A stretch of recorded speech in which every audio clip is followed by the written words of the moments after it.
Here are your hosts. What's going on, world? We are back for two more shows after this, and that will pretty much be it. But we have college football today. I am sitting here overlooking a window that is just snow-filled right now. We're getting snow in Arkansas. How's it going, boys? It's going well. We just had about 8 inches dumped on us and got a couple more this weekend.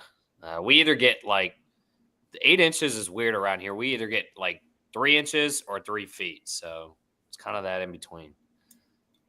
Nick, yeah, it's sunny here. It's sunny and nice here in Ox Hill. We're supposed to get a little bit, excuse me, like tomorrow, but it's like an inch to 2 inches. Basically just turns into ice here. So nothing bad, but man, guys, I'm nervous. Oh, wow. I'm not gonna lie. I'm in that kind of mood. Poured my first drink just now, so I gotta get mentally prepared. They canceled school, and it didn't start raining until about 2:30. So snowing. They totally could have been at school. But we are here to talk about the Orange Bowl. It is nothing but sunny in Miami right now, which I'll be there next weekend. Notre Dame. Nick seems to know a little bit about this team. Penn State, James Franklin can't win the big game. This is a big game. We've kind of joked all throughout the playoffs that Penn State really hasn't had a big game yet. Getting SMU and Boise State, their respective programs, just didn't really hold a fire to the Penn State team. But I think Notre Dame, they're going to play this tight. Nick, I'll start with you here. What are you looking for Notre Dame? What do they need to do to win this game? They need to be able to run the ball. I know that sounds very simple, but that is the truth. That's Penn State's obviously bread and butter, is just being able to stop the run, put people on long third and downs, and that's where Notre Dame struggles the most. I'm sure you guys are all going to mention Riley Leonard and his passing ability. I was personally fine with what he did last week. I know it was whatever it was, like 80 yards, but he was 17 for 23, and 7 of those 17 were either for a touchdown or first downs, and then ran the ball 14 times. And also, you think about it, they were never in danger in the second half, so why put the ball at risk and put it in the air much? So I think that was part of it. But yeah, it's gonna, like Jeremiah Love, his health. There's been a lot going on this week. I am not very optimistic from what kind of my Notre Dame insiders have said and kind of what I've been hearing, because he was in a leg sleeve before last week, and obviously he got 6 carries and just didn't look like himself. And then this week was practicing in a knee brace, like at a limited capacity. So I am not very optimistic about what he can do.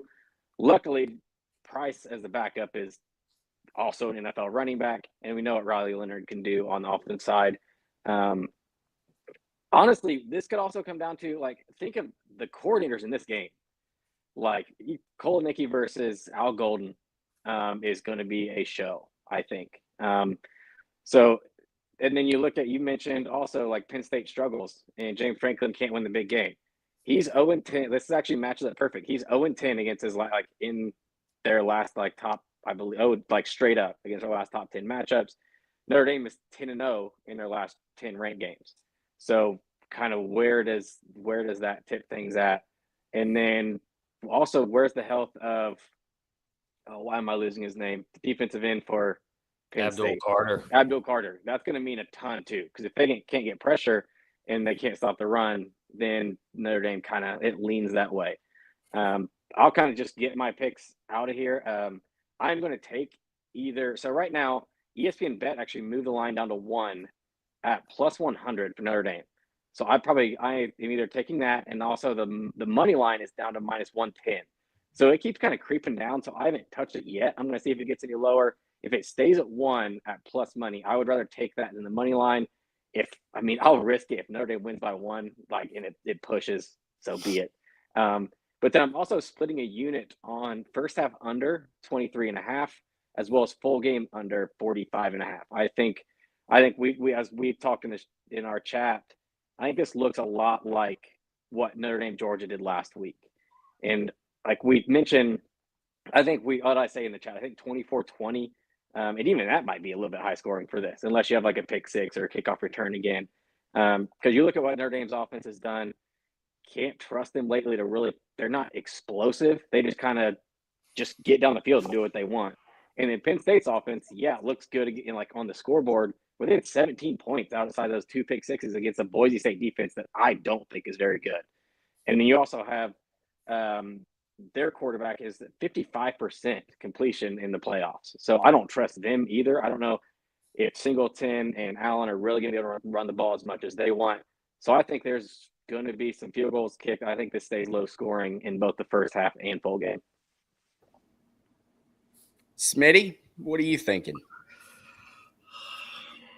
I knew that was coming. Smitty has refused to bet on Notre Dame the entire year, so it's perfect. Oh my goodness, I'm just joking with you. I am on Notre Dame, baby. Yes, Let's go. Let's go. Got it a couple days ago. Minus 120 money line. I don't know if that's a good thing or not. Keep betting against it. I have a big bet with my buddy too, Dr. Brent. I have a big bet with he has Penn State, big diehard Penn State fan, and I am on Notre Dame here.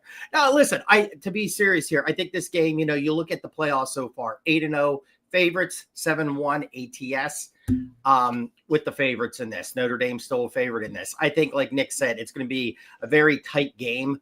What team can run the ball? Last game, Love and Price only had 58 yards on it on the Iowa Hawkeyes. No, it's that's Navy blue. That's Conway Christian Eagles. Okay, that was great. State champion Conway Christian Eagles. But I think the injury to Love could be a problem. But again, then like Nick said, then you got Carter on defense. So we got to see how he plays here.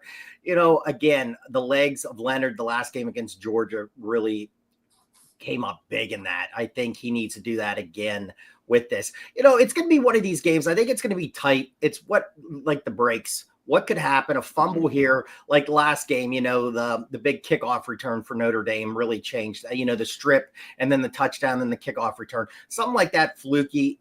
Try to limit that stuff. And I think what team can do that and not make the big mistake. I think this is a low scoring game. I think, two very good football teams. I think Notre Dame is a little bit better than Penn State. Again, you got to shut down their 2 running backs. They were combined for 221 yards against Boise. This is not Boise State's defense. It's a very good defense now. There was, I know, Nick, I put it out to us. There was some rumors about the flu going around with the team, but it sounds like from some people, it's not like any really of the key players or anything like that for Notre Dame. Let's hope not. So tight game. I've been playing the first quarter unders too. I might look at that and maybe do something with that. I'm the teaser king. I might come up with a teaser too, but right now, minus 120 Notre Dame. That's my play in a very tight game. Q? Yeah, I think I'm just kind of repeating what they all said. I think it's going to be low scoring. Obviously, I think if Notre Dame wants to win, they've got to force Penn State to try and throw the ball. Penn State's receivers are pretty well known to drop passes. But I think offensively, the key for Notre Dame is to stay third and manageable to force Riley Leonard not to have to throw. Like you said, Nick, that probably sounded bad. What I was trying to say was third and manageable, so he has the option to only throw the ball less than 10 yards, potentially run for a first down. That's what he did all last game, and it worked out. If Riley Leonard has to start airing the ball, then Notre Dame's in trouble because I don't think the game on the passing side is quite there, and that would mean that Penn State's scoring kind of at will, and Notre Dame's playing catch-up. Abdul Carter, as Smitty mentioned, is a big X factor on the defense. Both defenses aligned have been prominent all season long, and ultimately, if Notre Dame can stay in third and manageable or not even get into third down offensively, they're going to win the game. I have no doubts about their defense. If I told you that one of these games went over, which one would you say? Ohio State, Texas, or Texas, Notre Ohio Dame, State. Penn State? Texas, Ohio Obviously, State. Because of Ohio bigger State. total, 53.5. This one's sitting at 45. I think this is going to be a weird game where it kind of like Georgia, Alabama. I think if not all of us, I know Q and I were both on that under. We just thought the defenses would show up. But I have this weird feeling that this game is going to go over. I think we're going to see these offenses good.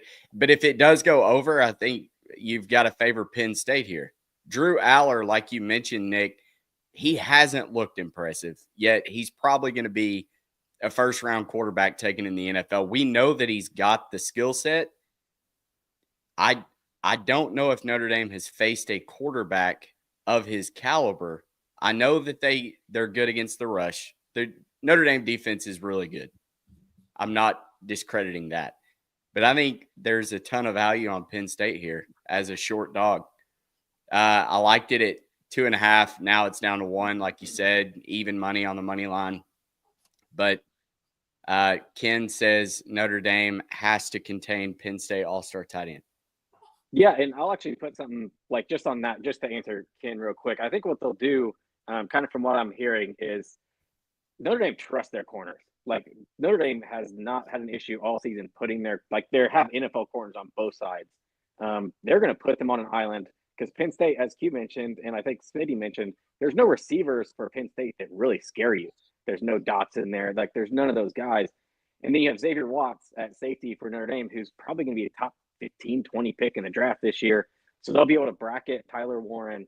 Because that's where all of Aller's yards go. So I think they do need to contain him, and I think there's going to be a lot put on him to kind of do something. And I think Notre Dame will be doubling him most of the game. And they need to, because that game against Boise State, there was times that it was like third down and Warren was just walking down the field with no one near him. And it was like, that's who he wants to throw the ball to. Because like Nick just said, and I think I have said it on their wide receivers aren't that scary. So yeah, you got a couple, he made a couple, they had a great touchdown catch against the Boise guy was right there. And again, Warren's just an absolute stud, going to be a first round pick. Yeah. He'll get his. Yeah. But they got to do something there. Got to slow it down. And then I think they'll struggle there. So I'm kind of torn because I've got those exacta props I shared with you guys. Texas versus Notre Dame, 14-1. Notre Dame versus Ohio State, 18-1. Both of those are to win 10 units. I did hedge it. I bet Penn State even money, and I'm thinking about doing it. I think I don't know. I'm going to watch the first drive. I do think both scripted drives, both offenses are going to have success. I took the over 9.5. I think it's 7-3 at the end of the first quarter. I don't know, though. I'm not going to be surprised at all if Penn State, I'm going to air quote, blows them out. I mean, winning by double digits. I just haven't seen enough out of Notre Dame's offense outside of Jeremiah Love to say, oh, yeah, I trust them. If this gets into a first team to score 30 points, I'm taking Penn State over Notre Dame to do that. Is Nick frozen or is he just making that face? No, I'm just like, it's going in one ear and out the other. It's just letting you go. Well, we can't all four be on Notre Dame. I agree. No, I'm fine with it. I can give. Do you want some props real quick? I think I found like 3, at least on the Notre Dame side. I love Jadarian Price to score a touchdown. Still plus 145 at Caesars. Like I mentioned, like Jeremiah Love is not healthy, especially so if he's not healthy and if he gets limited snaps, those limited snaps are going to be in the open field to take most advantage of what he can do, which means Price gets the goal line carries inside the top 5. Leonard does too, but his number is it's just out of range now. I think it's in like the minus 120, 130 range. Not good for touchdowns. Jordan Faison played it last week or mentioned it last week. Over 3.5 receptions. It's juiced to minus 132 this week. Still love it. Like we saw, he is their main target, whether it's like a wide receiver screen, whether it's a 5-yard slant, 10-yard in route. It's good. Jordan Faison's kind of the guy that gets himself open.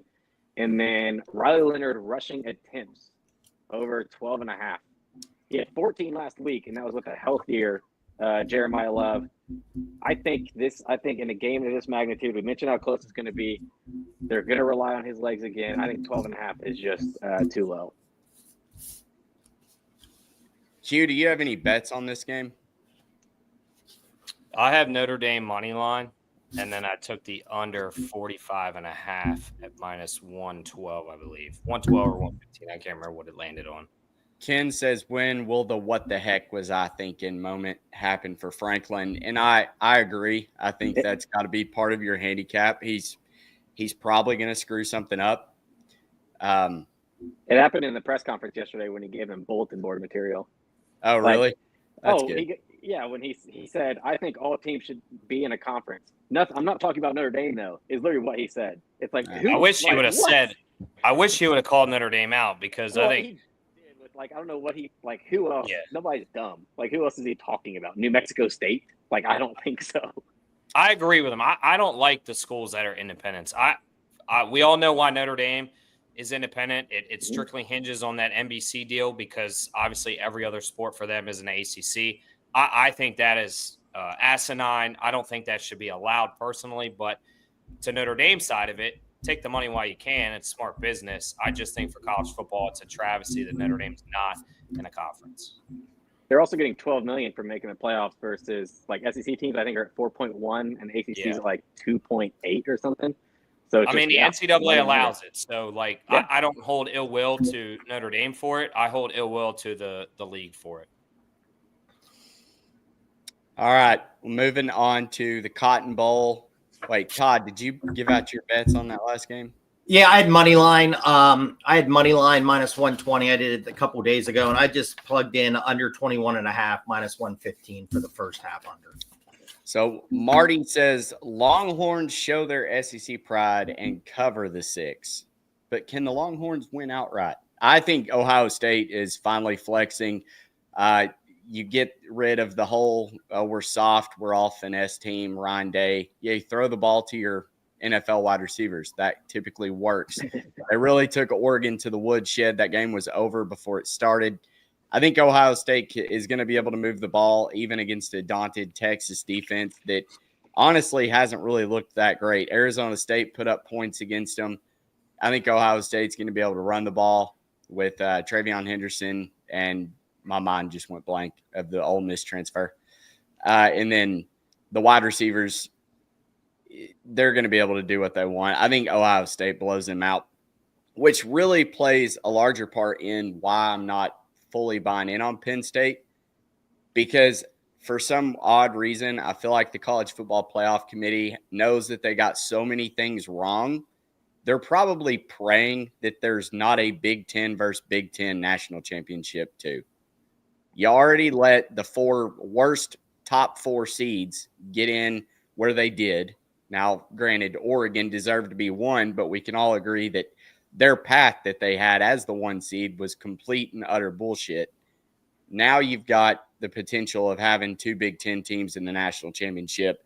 One is I'm going to call them a heavy favorite at 6, but Penn State, if they sit here and pull this upset over Notre Dame and you get Penn State, Ohio State, I mean, is this not just a colossal failure for the College Football Playoff Committee in year 1 of a 12-team playoff?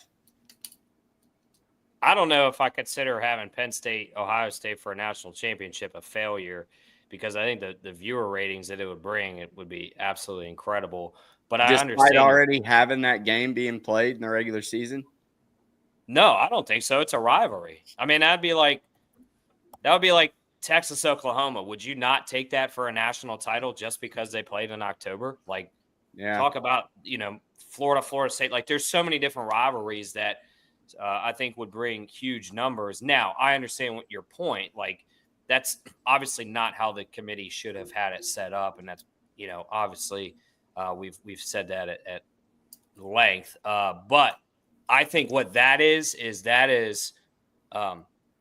success by failure. If it lands like that, that's just because of how the teams played, and you take a win out of that. But I don't think that should have been how it played out. Absolutely. I got to post Ken's comment, even though there is a typo here. I believe OSU boat racism. I'm assuming that is boat races. Boat races, and that's coming from a Michigan fan. Hard to say. I agree. I hate Ohio State, but I think they're the best team in the country right now when you look at these top 4 teams. Jeremiah Smith might have 200 receiving yards by halftime. And Marty Lowe, rumors are that John Tyson is ready to impressive chicken nuggets cover John Calipari buyout. Yeah, not looking good in the hoop hog world. But nope. Toddy, what are you doing here with Texas Ohio State? How do you follow that? We got. I don't know. Both of those made me laugh there again. So yeah, I was laughing. Great comments. Great comments this week. No, I have not played anything yet on this.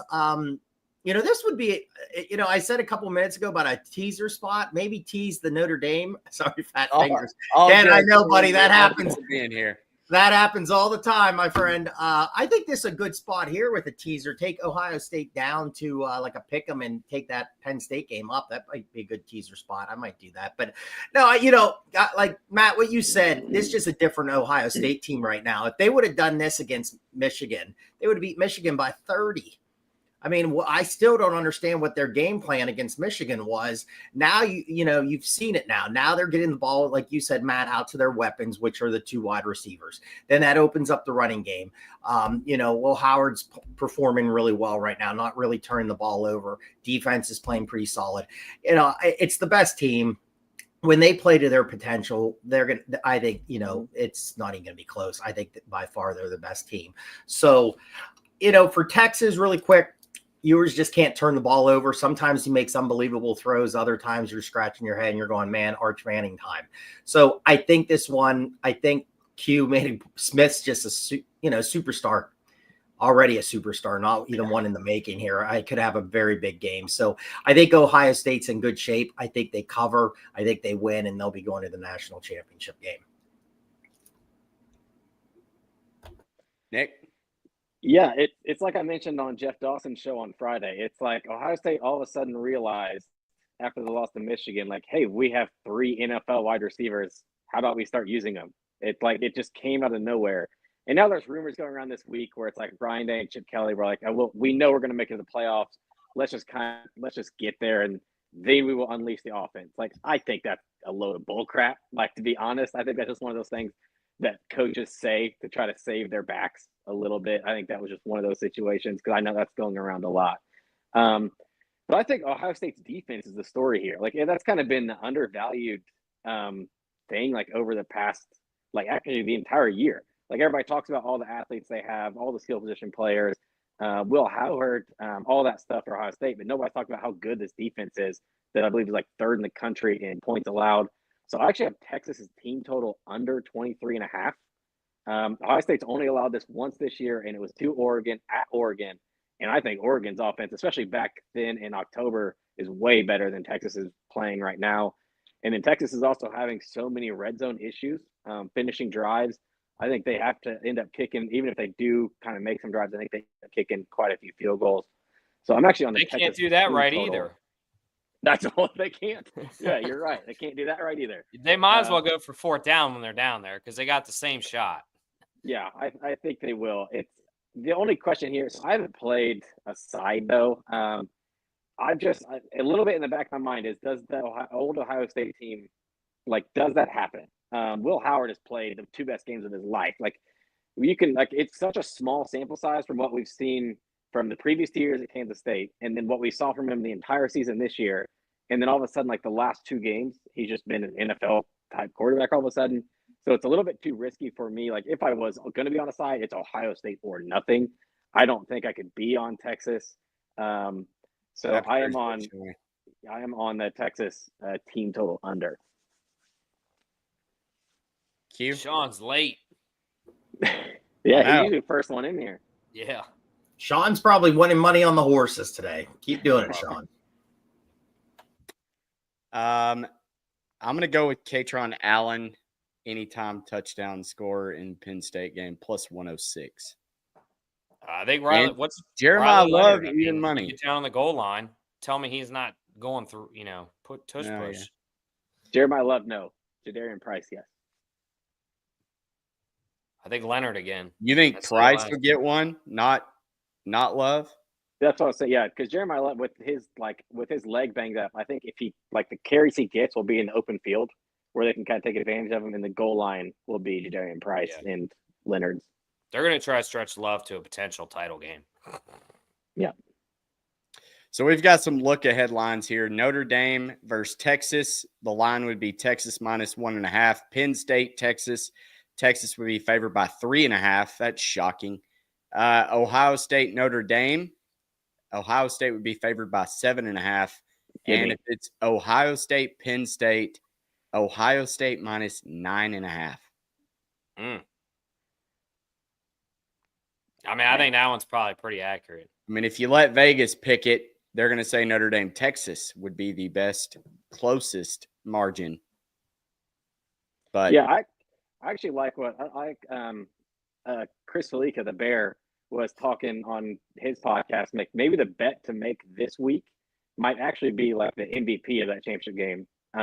If you think it's Ohio State, like their number, because you mentioned like their odds to win aren't great right now. Like I think it's like -120, but win the national championship, which is not good. But like Will Howard, I think was +350, and then who was the receiver? Just went Jeremiah his Smith. name. Jeremiah Smith is like +550 or +600. So it's one of those things where it's like maybe you go that way and try to take the MVP of that game if you think Ohio State's going to win it right now, because those numbers are going to change a ton if they beat Texas. Well, we just lost Q. Uh-oh. Snow But gun. anyways, that pretty much wrapped it up. Any other best bets? Anything y'all want to cover here? You looking at anything futures market wise? I know you said Ohio State. There's basically no value in betting them. But judging by these lines, if it's Ohio State in the national championship, they're going to be anywhere between a -360 and -345 money line favorite, which there's no value in betting them there. So if you like them to win it all, maybe -135 isn't a bad bet. Yeah, I doubled up on Notre Dame yesterday because they were still +950 to win it. I got them at +1,300 before the playoff started. So, I mean, obviously a small unit. I think I played like 0.2 on it just to kind of add something. So a couple small ones there because, like I said, if Notre Dame gets past, then you're basically looking at a money line of, what did you say it was, 7.5? So you're looking at a money line 7.5 over Notre Dame, 9.5. So money line of probably around +240, 250, which is a big difference than I believe it was like 850, like I said. So that's just another feature that I have. Yeah, if you want a Notre Dame over Ohio State money line +275 on the Irish. 275. That's close. Yeah. Smitty? No, I'm gonna look at a couple player props. And I'll post some stuff here. Like I said, I got money line right now on Notre Dame, and I got the first half under. But I'm going to probably do look at some player props here, and probably for any Notre Dame stuff, I'm going to send it to Nick and get the approval of his 2 cents, and then I'll post that and everything. So yeah, it should be a good game. Got a good basketball card tonight I'm excited about, and should be a fun night. I've got just a few plays. I've got the Penn State money line hedge. That's really not important because you can't get the 18-1, 14-1.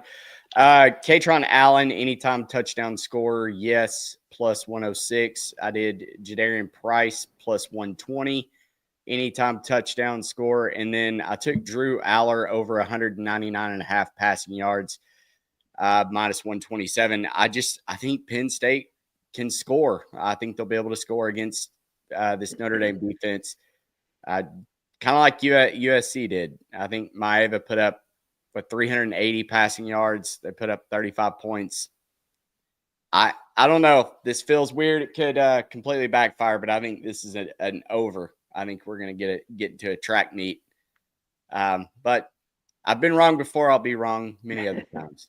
I want to thank my wife for running and grabbing my old Penn State shirt. I texted her to run and get it, and she quite literally did run across the house to get it. So, Q, your reboot is going to happen right about the time that we're signing off. But for Q, Nick, and Smitty, I'm Matt Grissom. Thanks for tuning in. We will be back for the recap / preview show of the national championship sometime next week. Until then, good luck. Cash some tickets. We'll see you next time.